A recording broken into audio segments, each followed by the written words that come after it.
ኢትዮጵያን እንደ የመንና ሊቢያ በውስጣቸው ያለውን ልዩነት ለመፍታት አገራዊ ምክክር ሲያደርጉ የነበሩ ሀገራት ትልቅ ቀውስ ሲያጋጥማቸውና ምክክሩን በጥሩ መልኩ ሲያጠናቅቁ ቆይተዋል። የነ የመን፣ ሱዳንና ሊቢያ ግን ከዚህ ይለያል።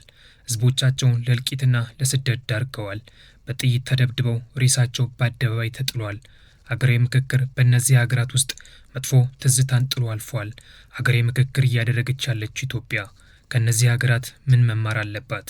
ይህንን ጥያቄ ለውድ ለእናንተ ለሀሳብ ቤተሰቦቻችን እያቀረብን እነማን ይህንን ምክክር ለማደናቀፍ ምን አይነት ሴራ እየጠነሰሱ ነው? ይህንን ጉዳይ ከመመልከታችን በፊት አስቀድመን በክቡ ጠረጴዛ ተቀምጠው ተመካክረው ጥሩ ውጤት ማምጣት ያልቻሉትንና መመካከር ሳይችሉ ቀርተው ዛሬም ድረስ ልጆቻቸው የጥይት ባሩድ ሽታ እንዲሸታቸው የፈረዱትን ሀገራት በጥቂቱ እንመልከት። The Tunisian government has responded to the opposition protests which have gripped the North African country. The Islamist ruling party, Ennahda, has called for dialogue with its opponents to resolve the deadlock and reach what it called in a statement a national unity government. በ2011 ዓ.ም ከነበረው ህዝባዊ አመጽ በኋላ ወደ ከፍተኛ የፖለቲካ ቀውስና ግድያ ውስጥ ገብታ የነበረችው አፍሪካዊቱ ሀገር ቱኒዚያ ያጋጠማትን ቀውስ ለመፍታት ዜጎቿን አሰባስባ መክራለች። የሲቪክ ማህበራትን፣ የላብ አደሮችን ማህበር፣ የጠበቆች ማህበር፣ የሰብአዊ መብት ተሟጋቾችንና የነጋዴዎች ህብረትን በአንድ ላይ አድርጋ የመከረችው ቱኒዚያ ያለ መንግስት ጣልቃ ገብነት ያደረገችው ምክክር ዛሬ ላይ ያለ ግጭት ቀጥ ብላ እንድትቆም አድርጓታል። በዚህ ምክንያት የ2015 የኖቤል የሰላም ሽልማት ተበርክቶላታል። The Nobel Peace Prize for 2015 is to be awarded to the Tunisian National Dialogue Quartet. ሀገሪቱ ለዚህ ክብር እንድትበቃና ያደረገችው ምክክር ስኬታማ እንዲሆን ዜጎች የሲቪክ ማህበራትንና የፖለቲካ ፓርቲዎች የግል ፍላጎታቸውን ትተው ለሀገር ሰላም እንዲደራደሩ ከፍተኛ ህዝባዊ ጫና አድርገውባቸዋል። በሀገሪቱ ከ2011 በኋላም ማንነትን ኢላማ ያደረገ ግጭት አልተከሰተም። ቱኒዚያ ይህንን ወሳኝ መርሃ ግብር አከናውና ለመጨረስ ብዙ ፈተናዎች አጋጥሟታል። በቱኒዚያ ውስጥ የሚገኙ ታጣቂዎች ምክክሩን ለማክሸፍ ብዙ ሰርተዋል። አንሳር አልሸሪያ የተባሉ የሽብር ቡድኖች ሂደቱን ለማደናቀፍ እንደ ቾክሪ ቤሌድና ሞሐመድ ብራሂሚ ያሉትን በመግደል ሀገሪቱን ወደ የእርስ በርስ ጦርነት ለማስገባት ብዙ ጥረዋል። ነገር ግን ህልማቸው አልተሳካላቸውም። Slums as far as the eye can see. It's one of the images we all have of South Africa. But for several years now, the black community isn't the only one to live in such deprivation. ከአፓርታይድ የዘረኝነት ስርዓት ወደ ዲሞክራሲ በተደረገው ሽግግር ወቅት ሀገራዊ ምክክር ያደረገችው ሌላኛይቷ አፍሪካዊቷ ሀገር ደቡብ አፍሪካ በብዙ ውጣ ውረድ ስኬታማ ምክክር ማድረግ ችላለች። የሀገሪቱ ዜጎች የተሰማቸውን በደል በግልጽ በመናገር ይቅርታ በመጠየቅና በይቅርታ ሂደት ውስጥ በንቃት በመሳተፍ ለሀገራዊ መግባባቱ ትልቅ ድርሻም ተወጥተዋል። ነገር ግን ይህንንም ምክክር ለማደናቀፍ የሰሩ ዜጎች ነበሩ። አፍሪካነርስ ቮልክስ ፍሮንት የተባሉ የነጭ የበላይነት አቀንቃኝ ታጣቂዎችና የወግ አጥባቂ ፖለቲካ ቡድኖች የነጮች አፓርታይድ እንዳያበቃ በማሰብ ምክክሩ በሚካሄድበት አዳራሽ ወርልድ ትሬድ ሴንተር ውስጥ ታንከርና መሳሪያ ይዘው በመግባት ሂደቱን ለማደናቀፍ ሞክረውም ነበር። ከዚህም ባለፈ በህዝብ ዘንድ በጣም ተወዳጅ የነበረ የአፍሪካ ብሔራዊ ኮንግረስና የብሔራዊ ጦር መሪ የሆነውን ክሪስ ሃሪን በፈረንጆቹ አቆጣጠር በ1993 ሀገሪቱ በምክክር ላይ በነበረችበት ወሳኝ ወቅት በነጭ አክራሪዎች ጥቃት ምክንያት በመኖሪያ ቤቱ ደጃፍ ላይ በጥይት ተመቶ ተገደለ። ይህም ግድያ ሀገሪቱን ወደ ከፍተኛ ብጥብጥ ያስገባት ሲሆን በርካታ ሰዎችም ህይወታቸው ተቀጠፈ። በወቅቱ የሀገሪቱ መሪ የነበሩት ኔልሰን ማንዴላ በቴሌቪዥን መስኮት ቀርበው ለህዝቡ ባስተላለፉት መልእክት አንድ ነጭ ሰው ሀገራችንን ወደ ጦርነት ሊከታት ቢሞክርም አንድ ነጭ ሴት ግን የገዳዩን መኪና ቁጥር ይዛ ለፖሊስ በመስጠት ትብብር አድርጋለች በማለት በነጮችና በጥቁሮች አፍሪካውያን መካከል የከረረ ግጭት እንዳይፈጠር አድርገዋል። Chris spent his life fighting for freedom, democracy and justice. የቱኒዚያና የደቡብ አፍሪካ ዜጎች ልዩነታቸውን ለመፍታት በድርድር ጠረጴዛ ላይ ተቀምጠዋል። በመካከላቸው ያለውን የሀሳብ ልዩነት ለመፍታት ጠመንጃን እንደ መፍትሄ የተጠቀሙ ሀገራት ግን ዛሬም ድረስ ከእርስ በርስ ጦርነት ባለፈ ከጎረቤት ሀገራት ጋርም ግጭት ውስጥ ገብተዋል። This is war without any rules, without any morality. በ2019 የኦማር አልበሽር መንግስት ከተወገደ በኋላ በአብደል ፈታህ አልቡርሃን በሚመራው ሰራዊትና በመሐመድ ሐምዳን ዳጋሎን ትዕዛዝ በሚሰጠው ፈጥኖ ደራሽ ኃይሉ መካከል የተቀሰቀሰው ቀውስ ሱዳንን ለ3 ዓመታት በጦርነት ውስጥ እንድትቆይ አድርጓታል። በሁለቱ ጦርና በሲቪል ፖለቲካ ኃይሎች መካከል ሀገራዊ ውይይትና የሽግግር ስምምነት ለማድረግ ሱዳን ብትሞክርም ስልጣንን ያስቀደሙት ሁለቱ ተፋላሚዎች ተዋህደው ሱዳንን ቀና ማድረግ አልቻሉም። በ2023 ሚያዝያ ወር ላይ በሁለቱ ሰራዊት መካከል ከፍተኛ ጦርነት ተቀስቅሶ ሀገሪቱን ወደ አሰቃቂ ውድመትና የሰብአዊ መብት ቀውስ እንድትገባ አድርጓታል። Things are going upside down. It's kind of endless suffering. በ2013 ሀገራዊ ምክክር አድርጋ የነበረችው የመን ሁሉንም ወገኖች ያካተተ አዲስ ህገ መንግስትና ዲሞክራሲያዊ ስርዓት ለመገንባት አስባ ፖለቲከኞችን ብታሰባስብም ሊሳካላት ግን አልቻለም። በውይይቱ መጨረሻ ላይ የታቀደው የፌዴራሊዝም ቅርጽ በየመን ለማምጣት ቢሞከርም የሁቲ ጦርንና የደቡብ ክልል ተገንጣይ ቡድኖችን ባለማስደሰቱ በሀገሪቱ ትልቅ የእርስ በርስ ግጭት እንዲቀሰቀስ አድርጓል። የሁቲ ታጣቂ ቡድንም በ2014 መጨረሻ ሰናን ተቆጣጠረ።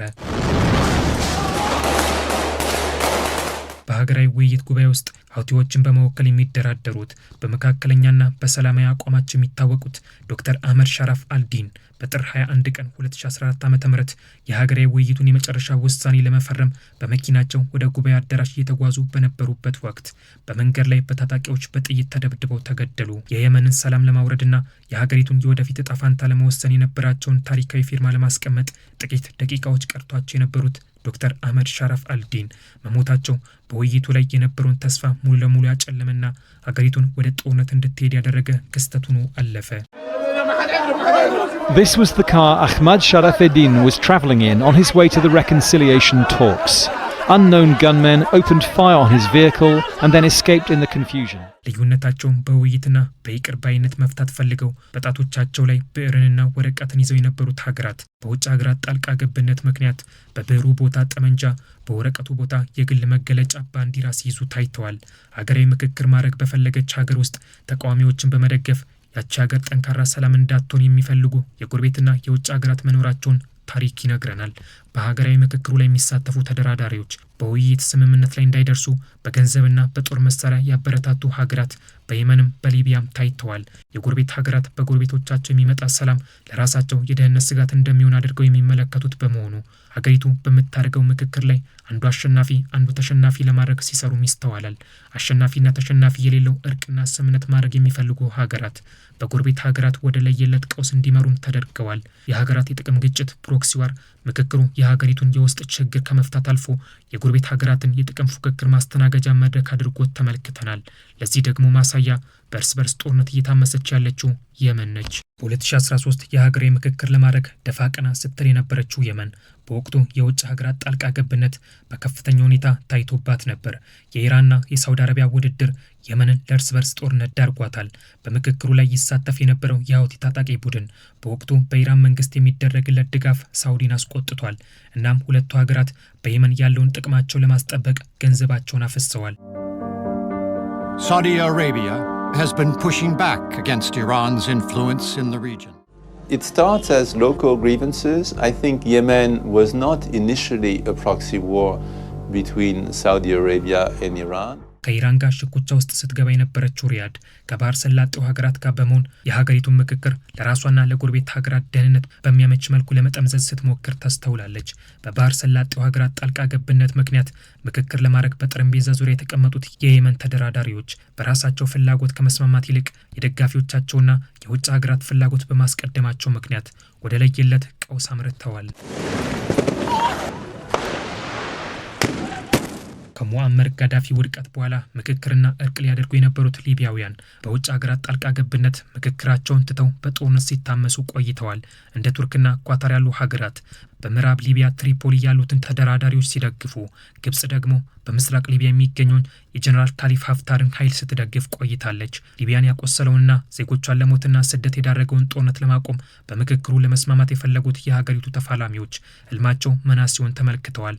ከውጭ የሚያገኙት ወታደራዊ ድጋፍ በጦርነት ማሸነፍ እችላለሁ የሚል እምነት ፈጥሮባቸው ምክክሩን ትተው ወደ ባሰ ጦርነት ገብተዋል።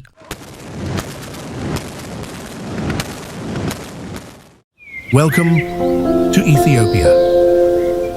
የ1000 ዓመት ታሪክ የበርካታ ባህሎችና የጥንታዊ ስልጣኔ ባለቤት የሆነችው ኢትዮጵያ ሀገራዊ ምክክር የጀመረች ሲሆን ይህንን ምክክሯን የሚያደናቅፉ ጎረቤት ሀገራት የሊቢያንና የየመንን አይነት ተግባር መፈጸም ፈልገዋል። ታጣቂዎችን ማስታጠቅ፣ ወታደራዊና የገንዘብ እርዳታ መስጠት ዋና ተግባራቸው ሆኖ ቀጥሏል። ለሊቢያ የእርስ በርስ ጦርነት መሳሪያ ያዋጣችው ግብጽ በኢትዮጵያም ይህንኑ ለመከወን ሻዕቢያ መልእክተኛ አድርጋ ልካለች። በትግራይ ጦርነት አስከፍታ ወደ ሌሎች ሀገራት ማዛመት ፈልጋለች። በረጅም ታሪኳ ውስጥ በርካታ ፈተናዎችን አልፋ አንድነቷን አጽንታ እስከዛሬ የቆየችው ኢትዮጵያ በታሪኳ አዲስ ምዕራፍ መክፈት የሚያስችላትን ትልቅ ተግባር እየከወነች ትገኛለች። በኢትዮጵያ ለመጀመሪያ ጊዜ የተጀመረው ሀገራዊ ምክክር በትውልዶች መካከል የነበረ ልዩነቶችን፣ አለመግባባቶችንና የታሪክ እንባዎችን በውይይት ለመፍታት የተወጠነ ታሪካዊ አጋጣሚ ሲሆን ይህም ምክክር የልሂቃን ብቻ ሳይሆን አርሶ አደሩን፣ ነጋዴውን፣ ሴቶችንና አካል ጉዳተኞችን ጨምሮ በርካታ ኢትዮጵያውያንን ያሳተፈ የሁሉም የህብረተሰቦች ድምጽ የሚሰማበት ሰፊ መድረክ ሆኗል።